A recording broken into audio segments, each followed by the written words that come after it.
Welcome back to 9+ news. Gandhi ఆసుపత్రిలో జరిగిన ఘటన తీవ్ర విషాదాన్ని నింపింది.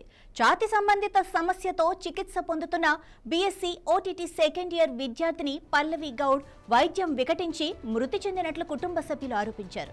మొదటి సర్జరీ విఫలమైన తర్వాత రెండోసారి శస్త్రచికిత్స నిర్వహించినా బ్లీడింగ్ ఆగలేదని తెలిపారు.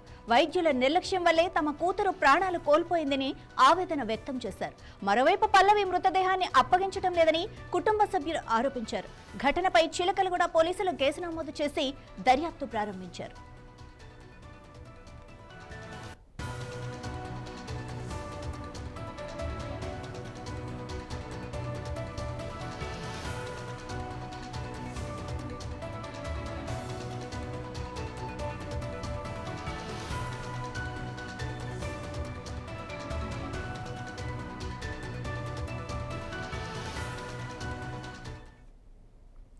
ఛాతీ సంబంధిత రోగంతో గాంధీ ఆసుపత్రిలో జాయిన్ అయిన అమ్మాయిని డాక్టర్లే చంపేశారు అంటూ కుటుంబ సభ్యులు ఆరోపిస్తున్నారు.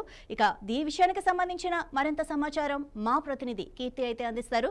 కీర్తి, గాంధీ ఆసుపత్రిలో ఘటనపై మీ దగ్గర ఉన్న సమాచారం ఏంటి? ఎస్ మాధవి, మనం చూసుకుంటే కనుక గాంధీ హాస్పిటల్లోని బిఎస్సి ఓటీటీ కోర్సులోని సెకండ్ ఇయర్ చదువుతున్నటువంటి పల్లవి గౌడ ఛాతీ సంబంధిత వ్యాధితోని అదే మెడికల్ కాలేజీలోని 16వ తారీఖున జాయిన్ అవ్వడం జరిగింది.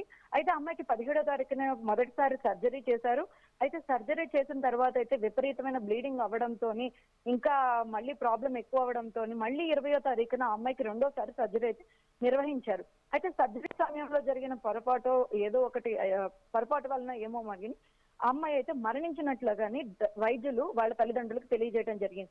అయితే విషయం తెలుసుకున్న తల్లిదండ్రులు వైద్యుల నిర్లక్ష్యం వల్లనే ఆ అమ్మాయి మరణించింది, సరైన వైద్యం అందించలేదు, అదే విధంగా చూసుకుంటే అనుభవం లేదు వైద్యులుతో అమ్మాయికి వైద్యం చేయించారు, శస్త్రచికిత్స చేయించారని చెప్పేసి ఆమె కుటుంబ సభ్యులు అయితే కూడా వాపోవటం జరిగింది.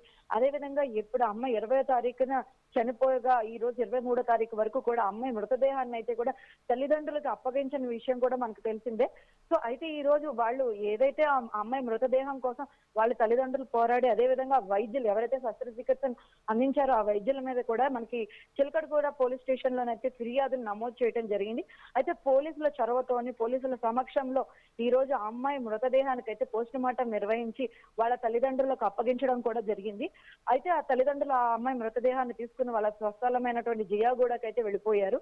సో అమ్మాయి మృతదేహాన్ని అయితే తీసుకున్నారు. అయితే పోలీసులు అయితే కూడా ఇది తల్లిదండ్రుల ఫిర్యాదును అయితే నమోదు చేసుకోవడం కూడా జరిగింది.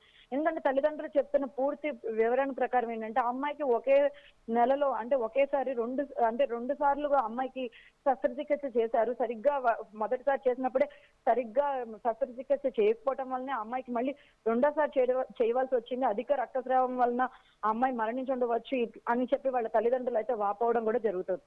రైట్ కీర్తి, మరి ఈ విషయంలో ఆసుపత్రి వర్గాలు ఏమంటున్నాయి, పోలీసులు ఏమంటున్నారు? మీరు డాక్టర్స్ తో మాట్లాడే ప్రయత్నం చేశారా? డాక్టర్స్ తో మాట్లాడే ప్రయత్నం చేశాను. అయితే ఇక్కడ మనకి కేసు ప్రొసీడింగ్స్ జరుగుతున్న వలన డాక్టర్స్ అయితే స్పందించడానికి కొంచెం నిరాకరించారు. అయితే పోలీసులు చెప్తున్న వివరాల ప్రకారం ఏంటంటే అయితే కనుక ఈ వైద్య బృందంతో దర్యాప్తు జరిపి అంటే వైద్య బృందంతో సంప్రదించి అదే విధంగా దర్యాప్తు కొనసాగించి అసలు అమ్మాయి మృతికి గల కారణాలు ఏంటి, అమ్మాయికి గతంలో ఇంకేమైనా ఆరోగ్య సంబంధిత ప్రాబ్లమ్స్ ఉన్నాయని కూడా వాళ్ళు తెలుసుకోవడానికి అయితే ప్రయత్నిస్తున్నారని కూడా మనకు తెలుస్తుంది. రైట్ కీర్తి, అంటే యాక్చువల్గా ఒక ఆపరేషన్ చేసే ముందు పేషెంట్ హిస్టరీ అయితే తెలుసుకుంటారు డాక్టర్స్. మరి తిన విషయంలో ఎందుకు అది ఎందుకు మిస్ఫైర్ అయింది? తెలుసుకోలేదా లేకపోతే డాక్టర్ నిర్లక్ష్యమా? తల్లిదండ్రులు చెప్తున్న ప్రకారం ఏంటంటే ఇదైతే ఖచ్చితంగా వైద్యుల నిర్లక్ష్యం అనే తల్లిదండ్రులు అయితే వాపోతున్నారు. ఎందుకంటే అధిక రక్తస్రావం జరిగింది, వైద్యులు మొదటిసారి ఆపరేషన్ జరిగినప్పుడు వైద్యులు ఎందుకు పట్టించుకోలేదని చెప్పేసి అయితే కూడా తల్లిదండ్రులు వాపోవడం జరిగింది. అదే విధంగా వాళ్ళు దాని మీద కూడా వాళ్ళు మనకి ఇక్కడ కేసు నమోదు చేయడం కూడా జరిగింది. Right, thank you Keerthi.